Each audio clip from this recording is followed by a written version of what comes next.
Shalom, shalom, peuple de Dieu, que le Seigneur Jésus vous bénisse abondamment. Nous sommes présentement à Bordeaux, en France, avec l'ensemble de l'équipe, réduite, du Réveil international Jésus revient, et les hommes de Dieu, dont l'apôtre Abraham, l'évangéliste Élie, docteur Abraham. Et nous avons été invités par la servante de Dieu Esther de Bordeaux. Et aujourd'hui, par la grâce de Dieu, nous avons eu l'occasion, le temps, l'opportunité de pouvoir nous asseoir avec elle et d'écouter son témoignage, de pouvoir suivre tout ce qu'elle a vécu et pour nous édifier, pour nous fortifier, pour nous encourager dans notre marche chrétienne. Donc, allons rencontrer Maman Esther de Bordeaux. Shalom, shalom, Maman Esther, que le Seigneur te bénisse. Shalom, shalom, servante de Dieu Esther d'Angleterre. Je suis la servante de Dieu Esther de Bordeaux. À l'état civil, je me nomme Odette Nguema. Enchantée de te rencontrer. Bon, c'est pas la première fois qu'on se voit physiquement, mais ça fait toujours plaisir de rencontrer les bien-aimés face à face. Et aujourd'hui, c'est le temps pour toi de nous raconter ton témoignage. Je sais qu'il s'est passé énormément de choses et tu me disais, même depuis ton enfance, il y a des choses qui ont eu un impact jusqu'à aujourd'hui, jusqu'à ta conversion. Donc, est-ce que c'est par ça que tu veux peut-être commencer à engager avec nous? Oui, je veux commencer par mon enfance. Nous, en fin de mes études primaires, par la grâce de Dieu, mon père m'avait fait baptiser d'un baptême au nom de Jésus. Amen. Mais il n'y avait pas la sainte doctrine de prêcher. On avait le foulard, mais je pouvais mettre des jupes au niveau des genoux. Donc j'étais très zélée pour l'évangile.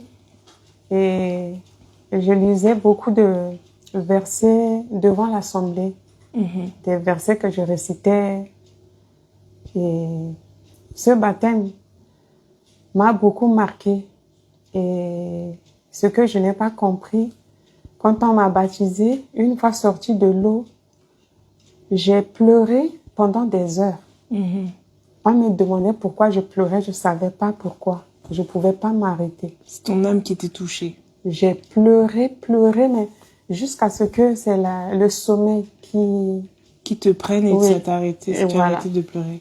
Mais quand je me suis réveillée, j'étais fatiguée. C'est comme si j'ai pleuré toutes les larmes de mon corps.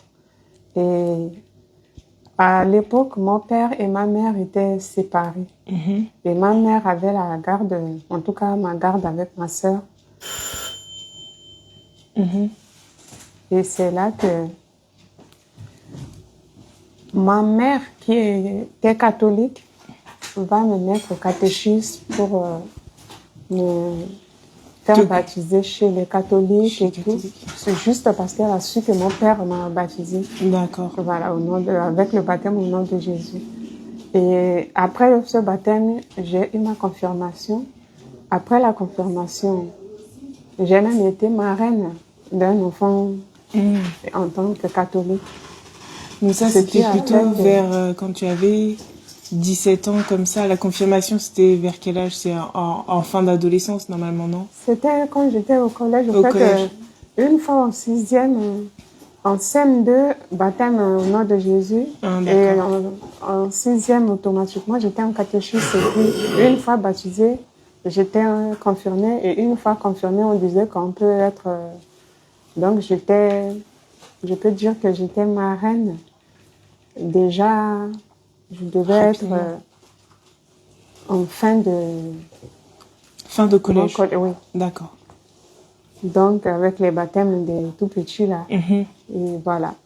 Ce qui a fait que, une fois baptisée chez les catholiques, j'étais devenue très têtue, insolente. Moi qui étais, je dirais, timide, très respectueuse et tout. J'étais devenue turbulente. J'étais devenue... Ton caractère a complètement changé à l'opposé. Je n'écoutais plus personne.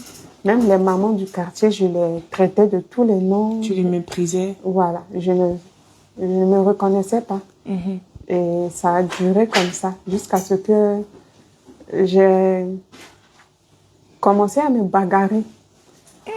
Oui, je me bagarre au lycée, comme dans le quartier. Et quand je me bagarre pour rien, de fois, même quand quelqu'un qui me connaît, par exemple, va avoir des ennuis avec quelqu'un, l'affaire va devenir mon affaire. Et quand je me prends à quelqu'un ou quand je viens et tout, il faut que le sang coule, au fait. Ah oui, à ce point. À ce point-là. Ce qui a fait que les gens avaient peur de moi. Certaines personnes pensaient que j'étais folle. Mais pour moi, je faisais exprès.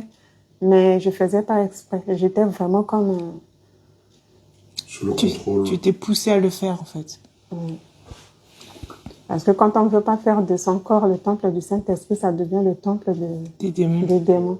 Et je peux dire que j'étais démoniaque, mais je ne le savais pas.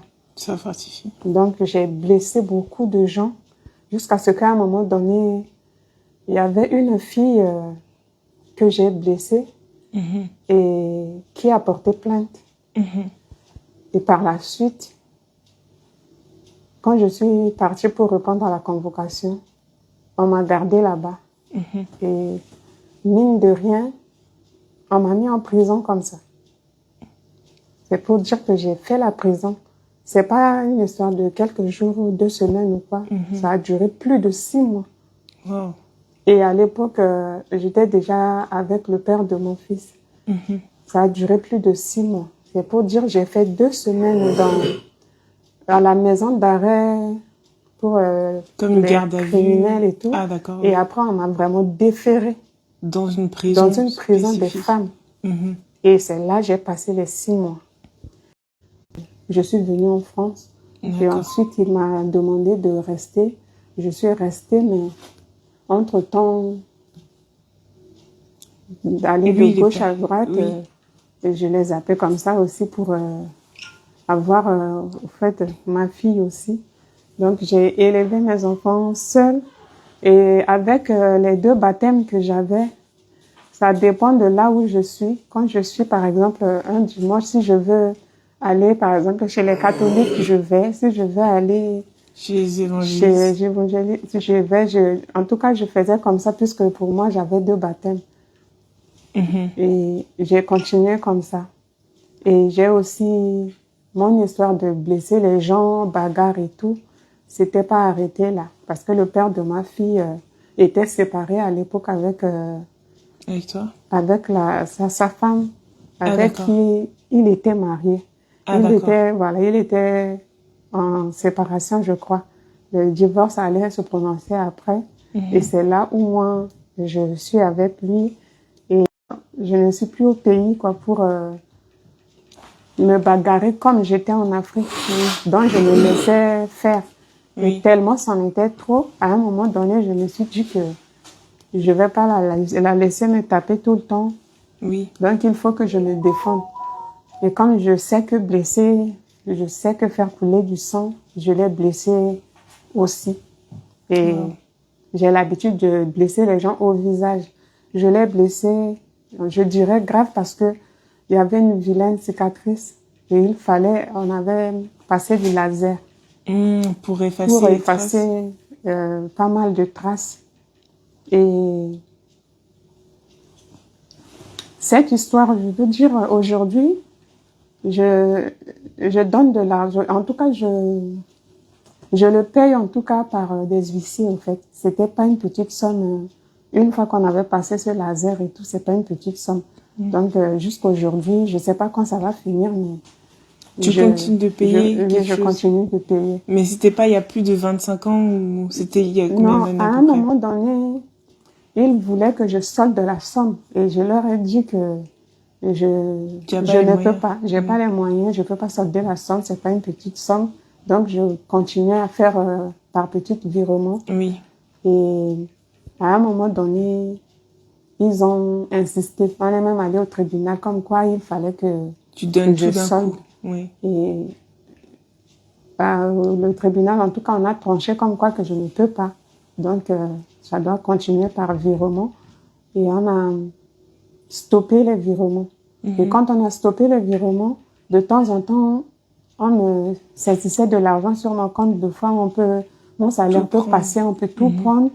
Et à un moment donné, je leur ai dit que ça peut pas continuer parce que je peux pas me retrouver dehors avec mes enfants. J'ai des factures à payer, je dois payer mon loyer. Et là, ils ont arrêté et je leur ai même écrit. J'ai dit, j'ai besoin d'un échéancier. Fixez-moi une somme entre tel et tel et je vous donnerai. Mais les saisies et tout, je ne veux plus de ça. Donc, ils n'ont pas répondu. Ils n'ont pas répondu pendant longtemps. Ça fait 2 ans aujourd'hui.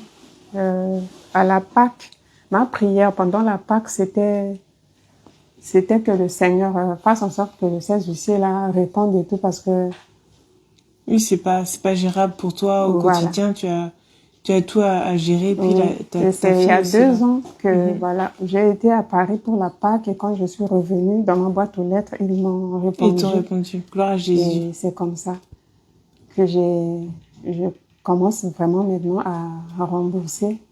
Et aussi, je cherchais vraiment à rembourser par rapport à la restitution aussi. Oui. Parce que là, je connaissais déjà la sainte doctrine, si je parle de la Pâque, qui est plus important pour nous qui sommes dans la sainte doctrine. Et juste avant ça, j'ai oublié un épisode que je vais... Oui, vas-y. Voilà. Il y a eu, dans l'année 2015, justement, si je ne me trompe pas, le 28 avril, j'ai perdu mon père et je devais aller en Centrafrique pour les obsèques. Et quand je suis allée, les obsèques sont très bien passées. À mon retour, j'étais pas bien, je pouvais plus aller travailler. J'étais en rage, je dirais, contre tout. Et j'avais comme l'impression d'en vouloir avec tout le monde. C'est comme si je peux me prendre à quelqu'un et... Tu cherchais la bagarre, en gros. C'est quelque chose. Et j'allais être même pire que ce que j'étais dans le passé. Je le dis à ma propre honte parce que j'avais ce sentiment-là de faire du mal à quelqu'un. C'est comme si j'étais devenue insensible. À un moment donné, j'avais pris même la photo de mon père. Je voulais me tatouer, en tout cas, sa photo sur mon dos ou quelque part. Et cette envie était très pressante. Et une fois que j'ai perdu mon père, quand je suis revenue, je pouvais plus aller travailler. J'étais pas bien, je ne faisais que pleurer. Je suis restée 1 an. J'ai bouffé toutes mes économies. Et à un moment donné, j'ai vu que il fallait retourner travailler. Et quand je devais retourner travailler, on m'a dit que je répondais pas à l'appel. On m'a fait remplacer et puis à un moment donné, ils ont pris ça pour abandon de fonction. Donc, j'ai perdu mon travail comme ça et pour retrouver un nouveau travail, c'était pas évident. J'étais arrivée à un moment où non seulement je pleurais, j'étais pas bien, j'avais cette rage-là, j'avais envie de faire du mal à quelqu'un ou de me... En tout cas, ce tatouage-là, à un moment donné, c'était devenu... Une obsession. Une obsession. J'avais besoin de faire. Et c'est à ce moment-là, le Seigneur a fait grâce. Je pensais tellement à mon père, je le vivais comme si c'est le premier mort sur la terre, au fait. C'est comme si il n'y a jamais eu de mort et je le vivais comme si... C'était la fin du monde, quoi. C'était quelque chose qui était dévastateur. C'est comme si personne n'a jamais perdu quelqu'un et c'est moi qui ai perdu quelqu'un pour la première fois. C'était trop fort.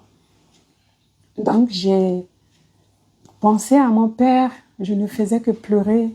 Et quand j'ai pensé à mon enfance, la partie où il me faisait lire la Bible, réciter les versets devant l'assemblée, tous les jours, 2 fois, c'est lire un chapitre devant l'assemblée ou un verset et tout. J'ai pensé à ça. Ça m'a donné envie, en tout cas, de revenir à la parole de Dieu. Et c'est toujours dans l'année 2015, là, que j'ai vu que je n'avais pas de Bible à ce moment-là. Donc, j'ai été chercher une librairie jusqu'à ce que j'ai trouvé un truc catholique, mais je ne savais pas. Je pensais que catholique, il y avait Dieu dedans, alors que non. Donc, j'ai acheté une Bible comme ça. Et c'est quand je lis, je vois que les versets que je connaissais par cœur, c'était pas pareil. J'ai vu dans les 10 commandements, il y a certains Qui sont différents. versets qui ne sont pas là. Ils ont retranché au fait. D'accord. Et j'ai compris que c'est pas une bonne Bible. Donc j'ai été encore à nouveau chercher pour acheter. C'est là où j'ai acheté une Sainte Bible. Et à partir de là, j'ai repris en tout cas à lire la parole de Dieu. Et cette fois, quand je lis et je commence à le mettre en pratique, je commence à la mettre en pratique. Et je suis tombée sur des versets où on ne doit pas, la femme ne doit pas s'habiller comme l'homme, où la femme ne doit pas se parer et tout. Quand j'essaie de faire, les gens me disaient que pourquoi tu es devenue comme ça et tout. Deux fois, les pasteurs de la voie large aussi me disent que non, que je ne suis pas obligée de faire et je les écoutais. Donc, deux fois, les choses que j'ai laissées, Tu je reprends. reprends. Je faisais comme ça. Mais au niveau de maquillage, j'ai carrément diminué. Donc, je faisais que légèrement. Jusqu'à ce que, à un moment donné, je suis tombée sur une vidéo, en tout cas, des hommes de Dieu. Il y a où il y a l'apôtre Abraham avec les hommes de Dieu de Bénin en tournée dans l'Afrique de l'Ouest. Et c'est là que ça m'a rappelé encore mon père. J'ai dit, mon père était dans la Sainte Doctrine parce que ça parle que de la Sainte Doctrine dans la vidéo. Je crois qu'en off, Maman Esther de Bordeaux nous avait signifié que le déclic a commencé lors de la crise de la Covid-19. C'est ça? Oui. Est-ce que tu peux revenir un peu sur cette grande peur qui vous a poussé à chercher le Seigneur et tout ça? Et donc, en 2019, quand j'ai rencontré la Sainte Doctrine, juste après, il y avait le Covid qui est arrivé. Moi, mes enfants, on avait tous peur. On avait tous peur, en tout cas, de mourir parce que on pensait qu'on allait tous mourir. On voulait vraiment se faire baptiser. Et c'est là que j'ai vraiment commencé à appeler apôtre Abraham. Je voulais même aller en Côte d'Ivoire me faire baptiser. Et dans la même optique, j'ai eu l'appel du monsieur que j'ai hébergé, que j'appelle mon oncle. Voilà. Et aussitôt que je l'ai chez moi, quelque temps après, j'ai compris qu'il était devenu dépendant. Donc, mon projet d'aller en Côte d'Ivoire aussi, je ne peux plus parce que il dépendait de moi, je ne pouvais pas partir. Et c'est comme ça que je suivais la Sainte Doctrine. Et c'est par là que vraiment mon dépouillement, que j'essaie de faire de moi-même en lisant la parole de Dieu est devenu vraiment... Tu le vivais? Je le vivais. Tu as vraiment tout jeté, voilà, les pantalons, tout jeté, parce que je voyais que il y avait les servantes de Dieu qui étaient bien habillées, qui étaient propres et tout. Donc, je n'écoutais plus ces pasteurs de la voie large. Mais moi, je fais les choses... Comme ce qui était prêché de la Sainte Doctrine, voilà. J'ai continué dedans jusqu'à... Jusqu'aujourd'hui? Jusqu'aujourd'hui. Gloire à Jésus. Et plusieurs années à venir. Jusqu'à ce que le Seigneur nous rappelle. Amen. Et peut-être pour donner un peu de contexte par rapport à ton oncle, comme tu l'appelles, est-ce que tu penses que c'est nécessaire de parler de ça ou... Oui. C'est nécessaire. Parce que c'est un monsieur qui était très gentil. Ce monsieur était très gentil. J'allais dans sa famille quand j'avais besoin de passer un week-end en famille. Et avec sa femme, ses enfants, je me sentais comme si j'étais dans ma famille.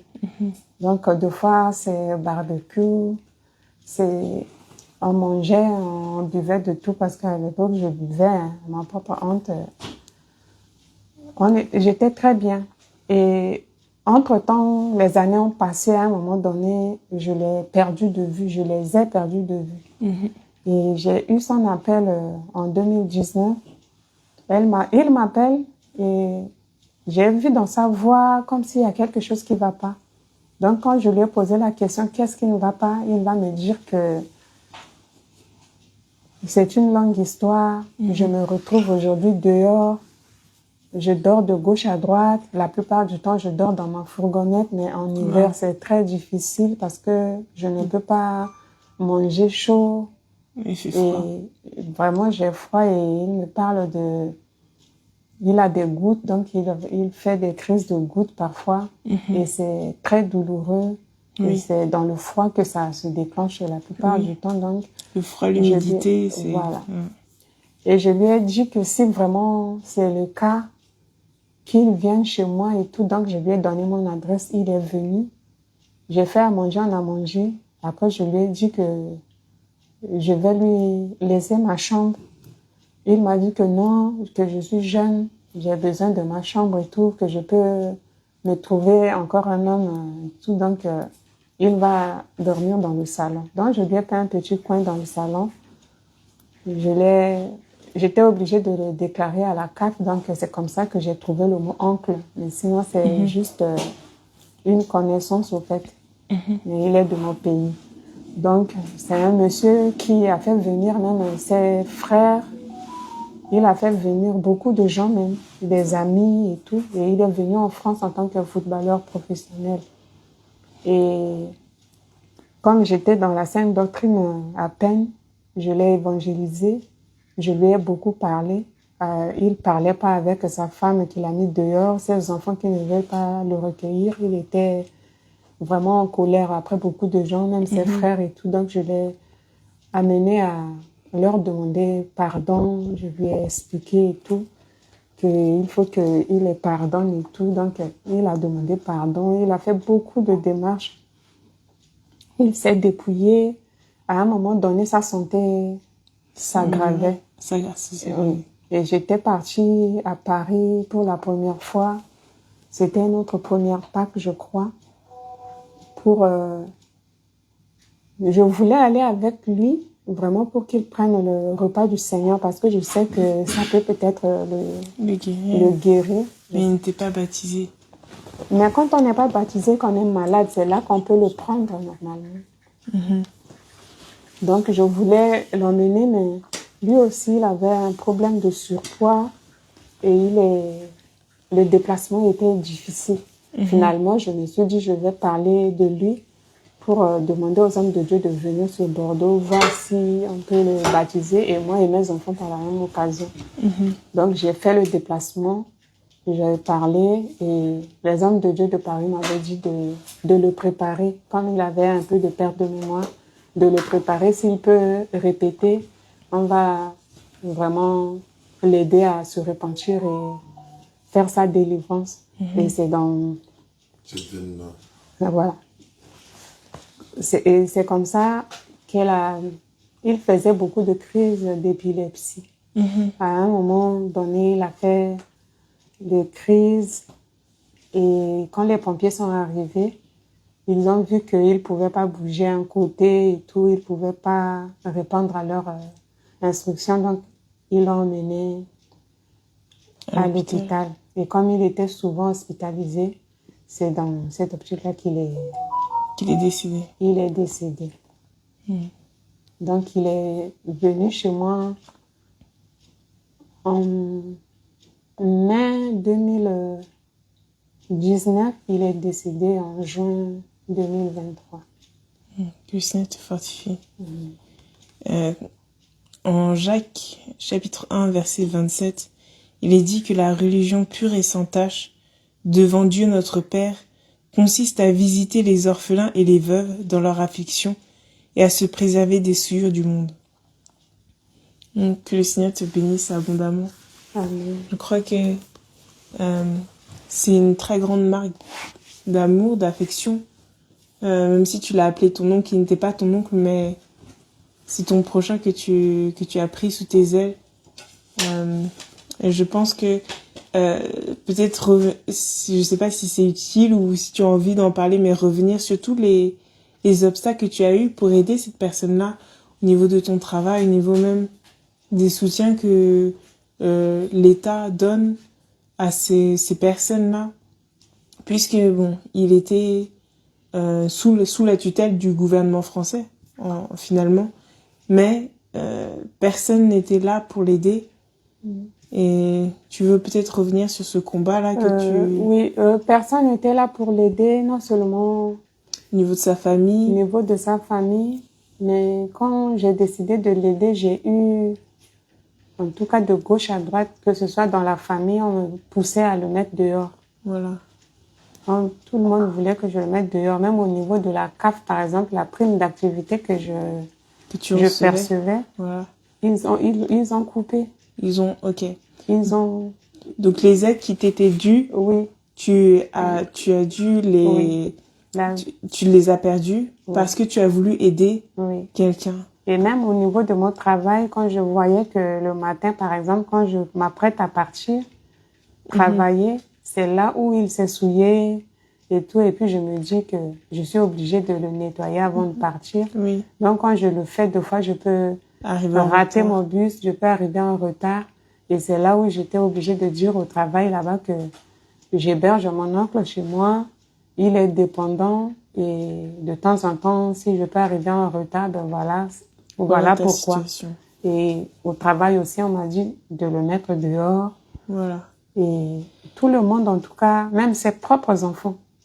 Ses propres enfants voulaient que tu le mettes dehors. Voulaient que je le mette dehors. Alors que sa situation, c'était qu'il vivait dans sa fourgonnette et qu'à cause de sa maladie, il ne pouvait plus rien faire et surtout en hiver où sa condition faisait qu'il souffrait. Oui. Donc c'était difficile. Et comme je pouvais répondre à ces enfants comme à toutes ces personnes, je disais que c'est le Seigneur qui m'a mis au cœur. Et précisément ce passage-là qui dit que le Seigneur disait qu'il va mettre les brebis à droite et les boucs à gauche. Vous leur demandez que j'étais nue, vous m'avez pas habillée, j'étais en prison, vous m'avez pas rendu visite.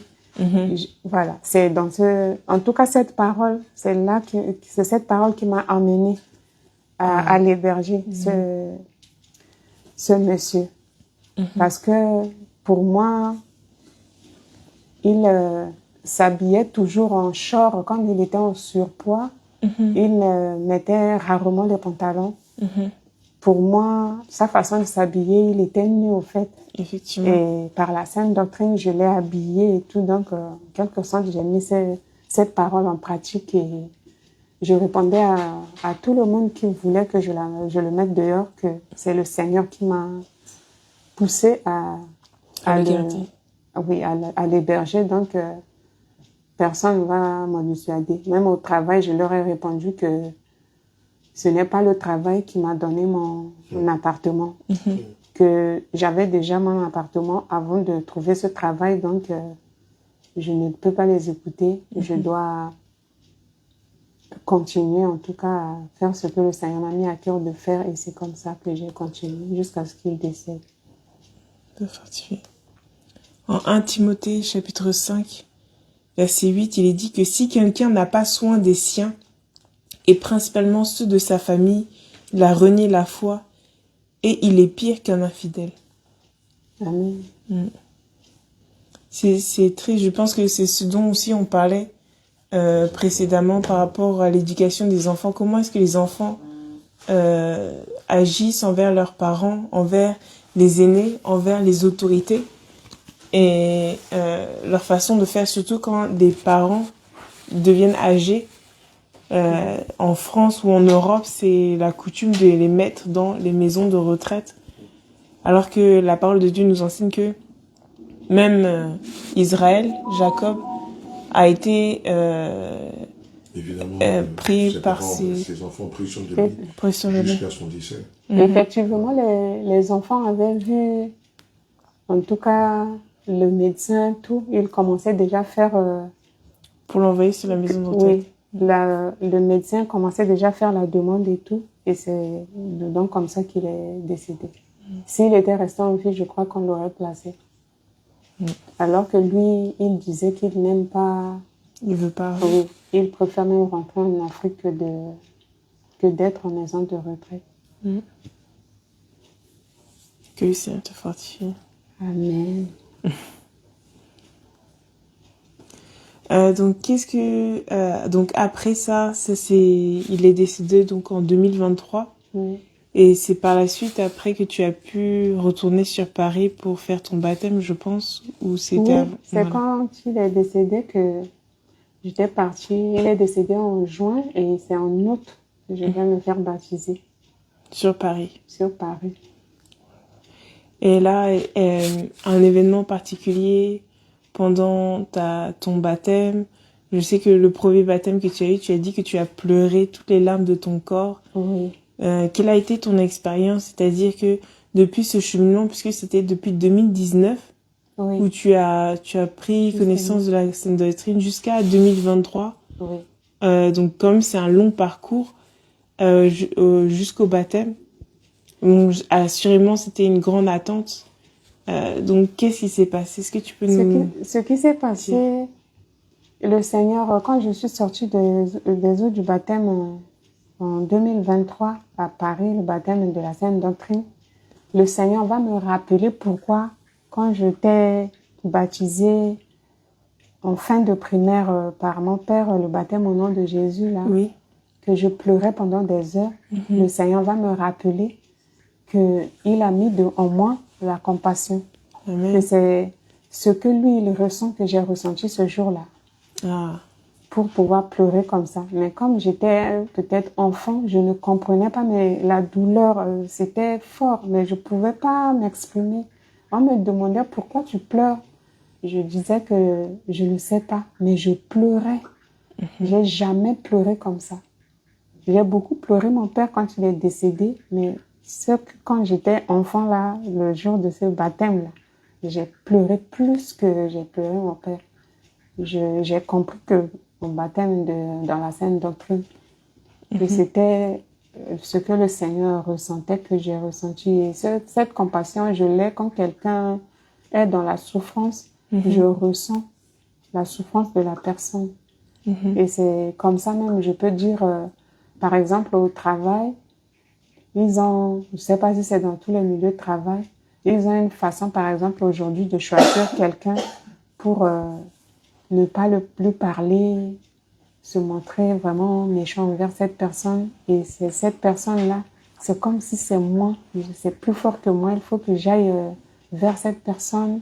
Et c'est comme ça, Pour je l'aider, peux pleurer facilement avec quelqu'un qui souffre. Je ressens beaucoup, en tout cas, la douleur de mon prochain. Cette compassion, le Seigneur me l'a dit, en tout cas, qu'il a mis en moi la compassion. Et c'était ça qui faisait que je pleurais quand j'ai été baptisée pour la première fois en sortant des eaux du baptême. Gloire à Jésus. Amen. Donc la compassion pour les âmes, la compassion pour les personnes qui souffrent. Assurément, tu dois aussi avoir le don de guérison. Je crois que oui. Parce que... Oui, tu l'as. Je sais. Mais je ne le fais pas. Et ça m'arrive souvent au travail. Et j'ai peur que... Quoi, qu'on dise quelque chose? Non, qu'on vienne me voir en train de... Ah, de prier pour un malade ou... Parce qu'une fois, il y a une résidente qui est aveugle, qui vraiment dépend de moi.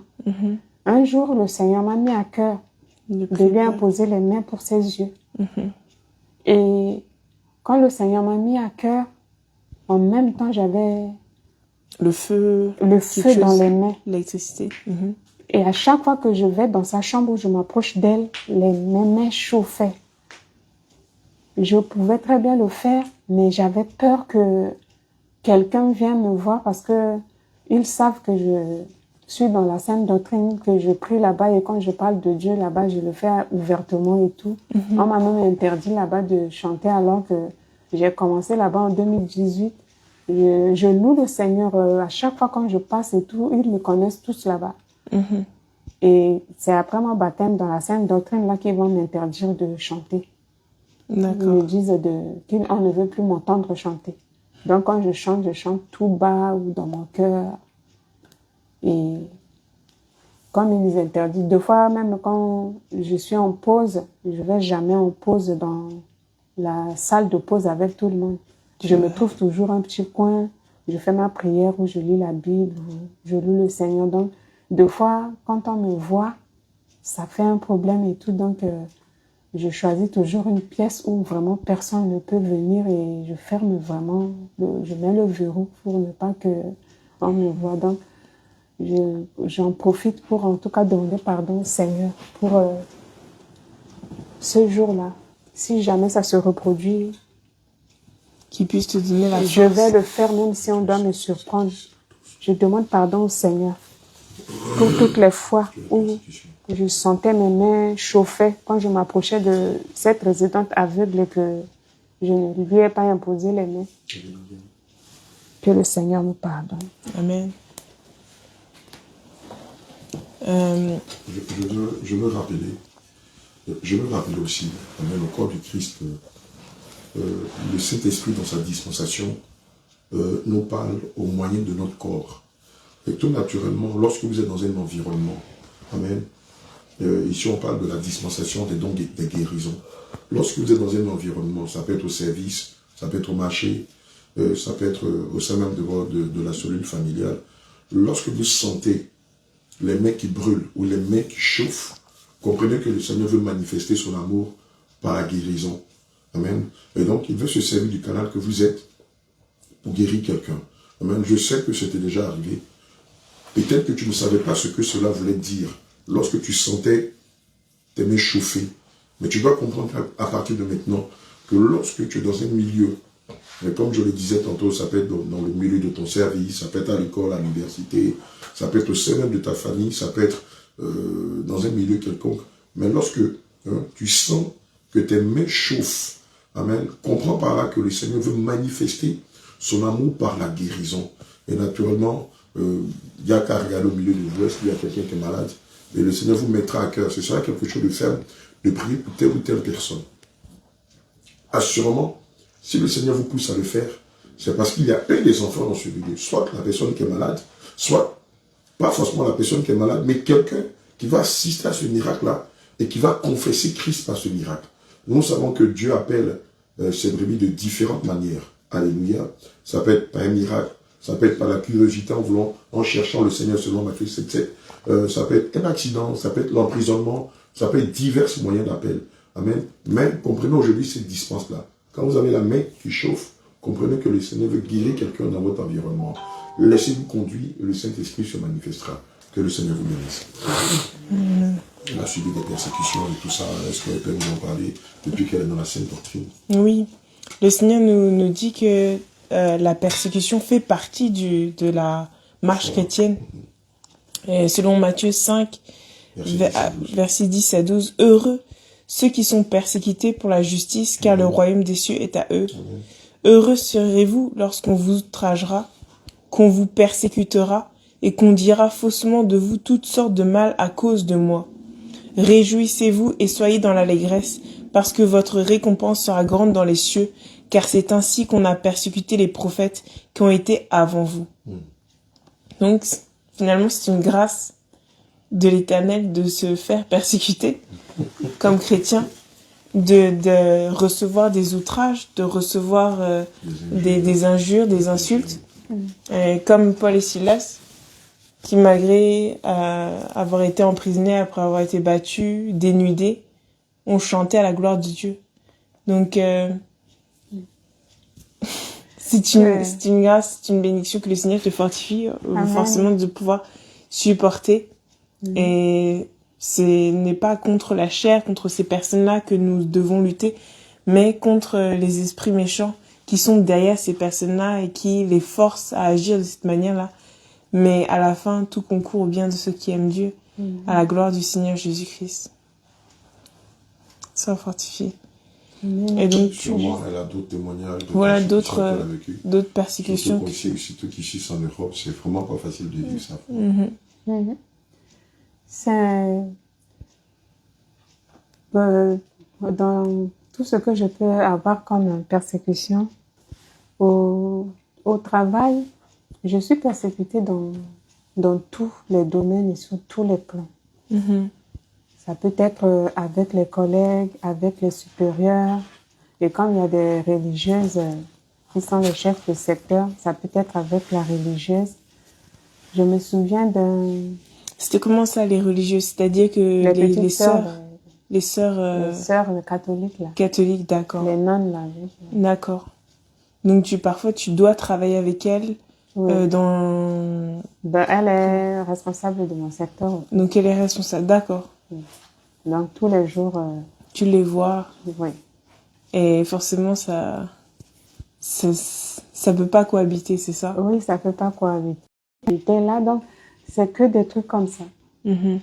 Et puis il y a eu aussi deux fois on peut me changer de l'étage comme ça, juste pour m'embêter, on va dire, ou on peut me changer de planning.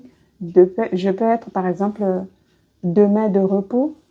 On va me donner un nouveau planning. Au lieu d'être de repos demain, on va me dire de travailler. Donc, normalement, on n'a pas le droit de travailler 5 jours d'affilée, mais je vais me retrouver à travailler 5 jours d'affilée, voire plus. D'accord. Et ça fait partie des choses que je vis là-bas au quotidien. Et c'est-à-dire que c'est que toi, c'est pas les autres employés n'ont pas ce problème. Et quelquefois, je peux être, par exemple, de repos. On va m'appeler parce qu'il y a une absence, il faut que je vienne. Et si je leur dis que je ne peux pas, j'ai prévu quelque chose et tout, c'est tout un problème. Ça va me suivre avec des comportements bizarres pendant longtemps jusqu'à ce que ça cesse et autre chose va arriver. Donc, une fois quand on m'a changé de planning comme ça et de secteur, on me dit que je suis au 2e étage. Et la petite sœur qui était la responsable de l'étage, elle va se comporter avec moi d'une manière très, très bizarre. C'est-à-dire que je peux terminer aujourd'hui, par exemple, à 16h, à 15h45, l'heure où je dois rien entreprendre pour descendre, me changer et partir, elle va me demander de faire quelque chose. Et une fois, c'était pour que parce que je leur ai tous dit que les trucs de déco de Noël et tout, je suis pas dedans. Donc, deux fois quand on nous demande de le faire, je dis aux collègues, je vais faire tout votre travail et faites les décos. Je vais faire tout votre travail, donc je le fais. Donc, la sœur là le sait. Elle va me demander à 15h45 de défaire les décos dans la salle à manger de Noël. Et je lui dis, ma sœur, normalement, j'ai déjà fini. À cette heure-ci, je vais juste tracer, en tout cas, voilà, je vais juste tracer ce que j'ai fait, 5 minutes dans l'ordinateur et les 10 minutes, c'est pour que je descende me changer et je sors parce que je finis à 16h, quoi. C'est pas l'heure d'entreprendre quelque chose. Et je lui dis que j'ai déjà prévu, j'avais fait ça pour mes collègues, sachant que eux, ils vont enlever ces décos-là. Vous pouvez voir avec mes collègues, j'ai fait leur travail déjà et tout, mais c'était pas son problème. Donc, elle est partie voir la RH. Ils ont tapé une lettre comme quoi la sœur m'a demandé de faire quelque chose et puis j'ai refusé et que c'est pas la première fois. Donc, quand on m'a appelé, on m'a dit de venir, je viens et on m'a fait lire la lettre. Et je dis à la RH que c'est une blague. Elle me dit non, vous vous souvenez pas, le 10 janvier, la sœur vous a demandé de faire les décos et tout et vous lui avez répondu catégoriquement non. J'ai dit mais il était quelle heure? Et sur la feuille même, elle a tapé 15h45. J'ai dit je finis à 16h ce jour-là. Elle m'a demandé. Je lui ai dit que non, j'ai déjà arrangé avec mes collègues, je leur ai fait certaines tâches déjà à la place et l'heure à laquelle elle m'a demandé, je ne peux pas. C'est-à-dire, si je le fais, j'allais descendre à quelle heure pour partir? Je dois finir et on doit toujours partir quelques minutes avant. D'accord. Donc, c'était pas leur problème, au fait. Ils m'ont dit que je suis convoquée et tout, donc j'étais partie répondre à la convocation. Et j'ai continué à garder mes propos. Et là,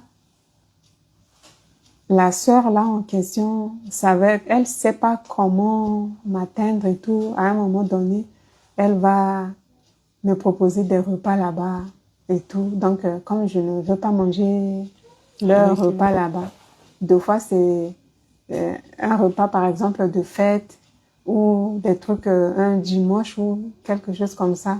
On va dire que la maison offre des croissants. Or, tous les dimanches, ils offrent des croissants. Pour moi, je considère ça comme les viandes sacrifiées aux idoles. Là. Je considère ça comme ça. Donc, je mange rien de là-bas. Et elle me propose... un jour, c'était, je sais plus quelle fête.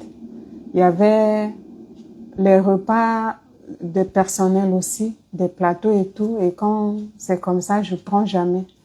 Et comme je prends jamais de pause avec les collègues, je dis toujours à une collègue, si tu es gourmand, mange mon plat et tout. Si tu le vois là-bas, mais je suis pas dedans. En tout cas, faut pas qu'on vienne dire que Odette n'a pas pris son plateau. Il fallait qu'Odette aille débarrasser. Je ne touche pas. Je n'ai rien demandé. Donc, ce jour-là, la sœur me dit que je n'ai pas mangé. J'ai dit non, je n'ai pas mangé. Deux fois je jeûne, deux fois je jeûne pas, mais je dis non, je n'ai pas mangé, je vais manger le soir. Et le soir, elle va me préparer. Ce jour-là, les plats étaient très bien présentés. Elle a préparé, elle me dit que ça c'est pour moi, ça c'est pour mes enfants. En tout cas, elle a fait bien. Par respect, j'ai pris. Après, une fois que je suis sortie de la maison avec le paquet et tout, j'ai jeté dans une poubelle sur le chemin. Après, quand je suis rentrée ce jour-là, je me suis endormie, je me suis couchée et je dormais profondément. Quand j'entends dans mes oreilles un passage de Proverbe 23 là, qui parle de se méfier de... que si... On va chercher le passage. Le passage dit pas exactement ça. Tu peux renchérir.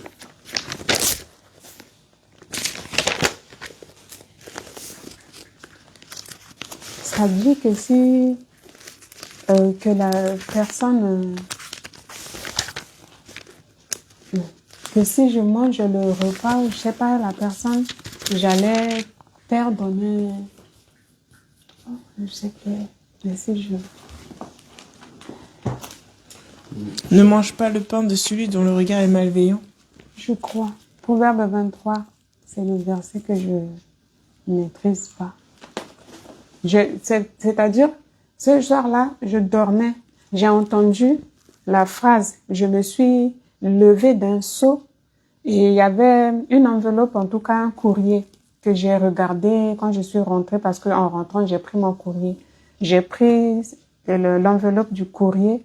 J'ai marqué la phrase que j'ai écoutée dans mes oreilles. J'ai écrit et puis le lendemain matin, j'ai tapé sur Internet et le verset est sorti. Et j'ai retrouvé la phrase que j'ai marquée. Bon, en tout cas, là, dans Proverbe 23, là, il y a une partie avec la nourriture de versets 1 à 8. Si tu es à table avec un grand, fais attention à ce qui est devant toi. Oui, c'est arrêter et tu auras perdu tes propos agréables là. Ce que j'ai entendu, c'est parti jusqu'ici. Voilà, j'ai même souligné. Donc... c'est quel verset alors? Oui, c'est ça, de 6 jusqu'à 6 à 8. Ne mange pas le pain de celui dont le regard est malveillant et ne convoite pas ses friandises, car il est comme les pensées de son âme. Mange et bois, te dira-t-il, mais son cœur n'est point avec toi. Tu vomiras le morceau que tu as mangé et tu auras perdu tes propos agréables. Oui, c'est tout ça j'ai entendu dans mon sommeil Et quand je me suis levée, j'ai écrit ce que j'ai retenu et le lendemain matin, j'ai regardé en tout cas. C'est comme ça, Tu as eu. et, C'est fortifié. et j'ai compris juste que, bon, cette sœur, elle était vraiment après moi.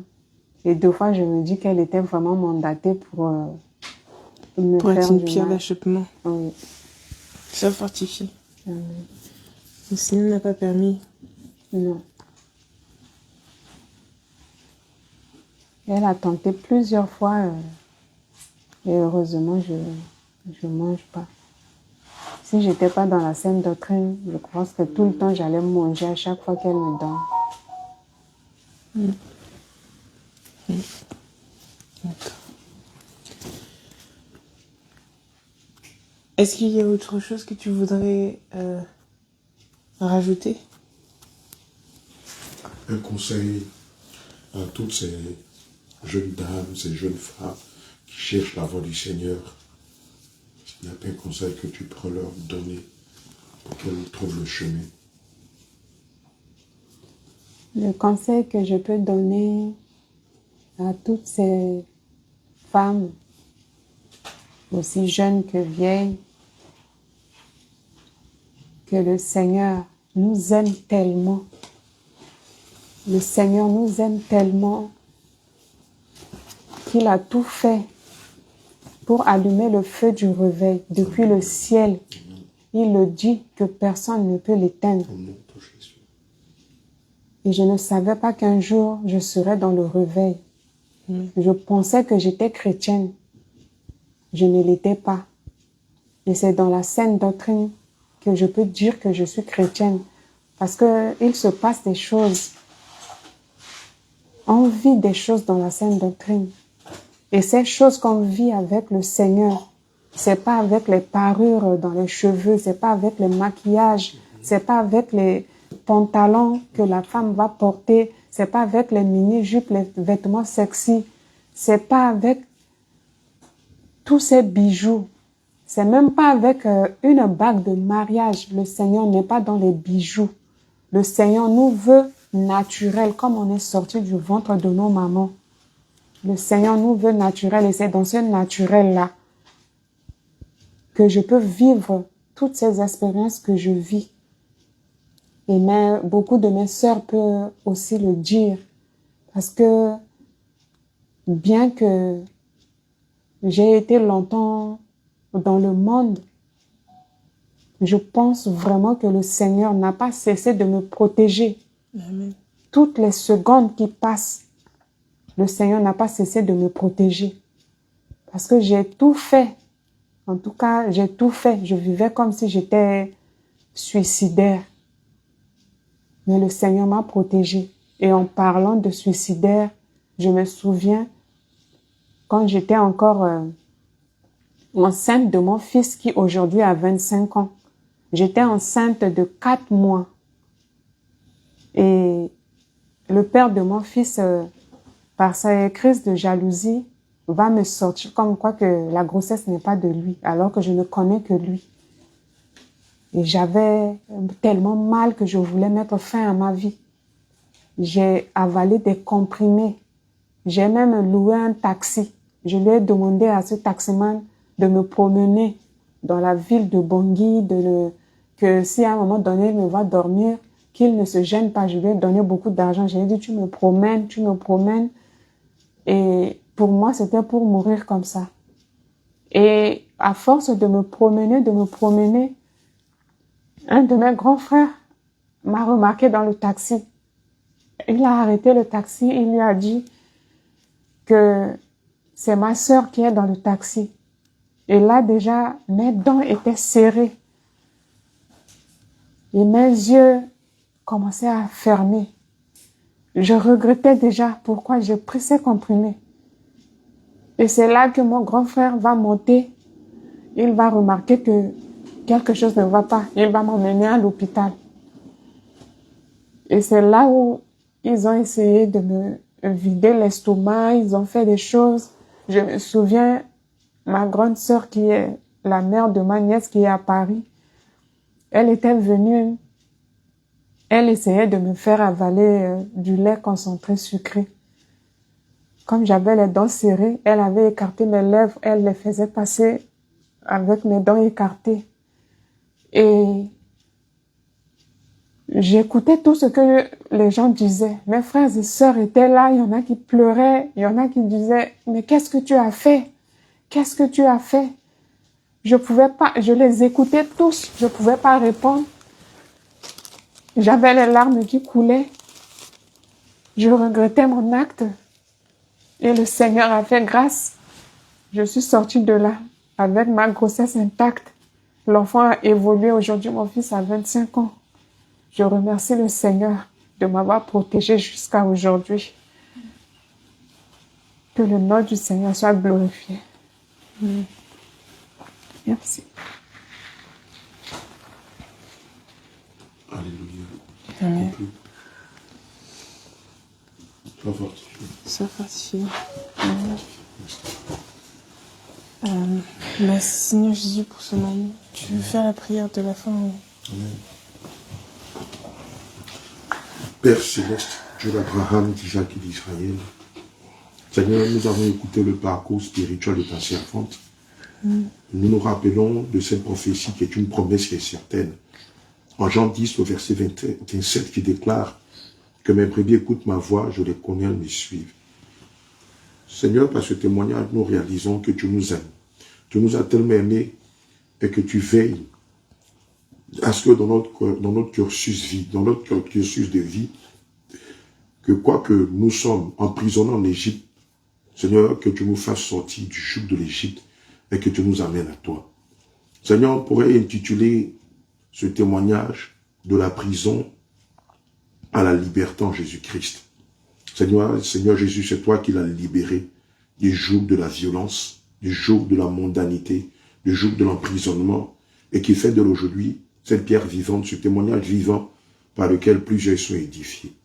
Seigneur, je sais, j'ai la foi, j'ai la ferme assurance que par ce témoignage, plusieurs qui, comme elle, étaient dans le joug de la violence, dans l'emprisonnement, Seigneur, par son témoignage, connaîtront la liberté, selon Jean 8, verset 36, qui déclare « Si donc le Christ vous a franchi, réellement vous serez libre. Béni sois-tu, éternel, mon Dieu, mon roi, pour la vie de ta servante Esther de Bordeaux. Béni sois-tu pour la vie de ta servante Esther d'Angleterre qui a pris son témoignage avec beaucoup de passion. Seigneur, je te dis merci pour tous ceux qui sont là, dans sa maison, et qui, eux aussi, ont pris sur eux d'écouter ces témoignages. Que ce témoignage, éternel, mon Dieu, mon roi, soit comme un parfum de bonne odeur, qui sillonne les cœurs, qui traverse les frontières, et qui ramène plusieurs de tes brebis qui sont dans la captivité à la liberté. Béni sois-tu, Seigneur, au nom de Jésus, j'ai prié. Amen. Amen. Alléluia. Amen. Sois fortifié.